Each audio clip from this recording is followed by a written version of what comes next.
Magluluto naman ako ngayon ng murang ulam. Ang halaga nito is below 50 pesos. Isa-isahin natin yung mga ingredients. Meron ako ditong malunggay. Ito ay 5 tangkay. Nakuha ko lang to sa bakuran namin, pero lagyan na rin natin ng presyo. Pag binili mo ito sa palengke, ito ay 10 pesos. Meron din ako ditong 2 pirasong small sized egg.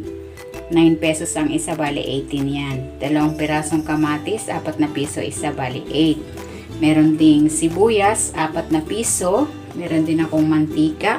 Nabili ko ito ng 5 pesos, pero kalahati lang nito ang gagamitin ko. Lagyan na natin ng 3 piso. Yan. And then, 2 balot na bawang, piso ang isa, bali 2 piso. May paminta rin ako dito. Ito ay piso. Maglalagay din ako mamaya ng asin at tubig. Lagyan na natin ng 2 pesos. Bali, ang total cost nito is 48 pesos. I-prepare ko lang yung mga ingredients and then magluluto na ako. Maglalagay na ako ng cooking oil.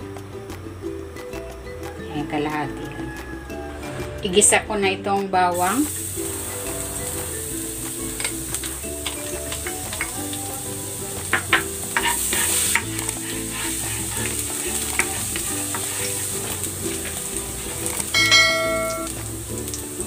At ang sibuyas.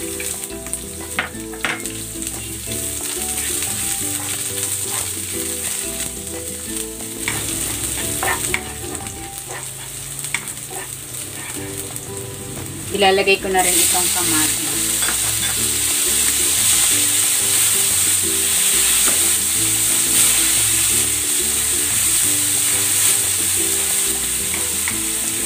Sisimplahan ko ito ng asin at ng paminta.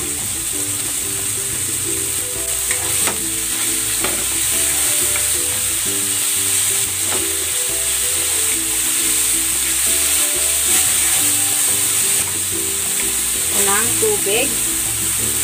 Yan, depende sa inyo kung gaano kadami yung gusto nyo sa sabaw. Ang nilagay ko ay 1.5 cup.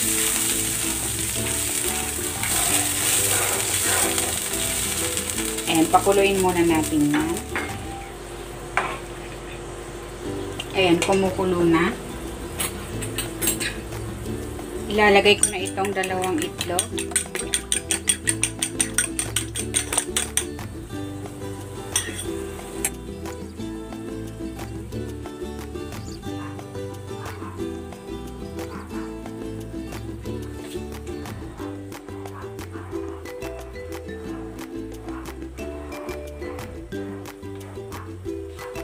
And then, ilalagay ko na dito yung malunggay.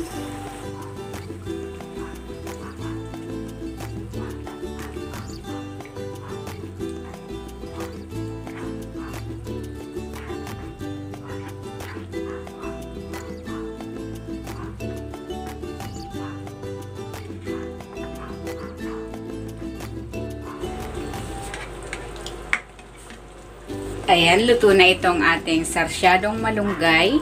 Hangoyin na natin ito.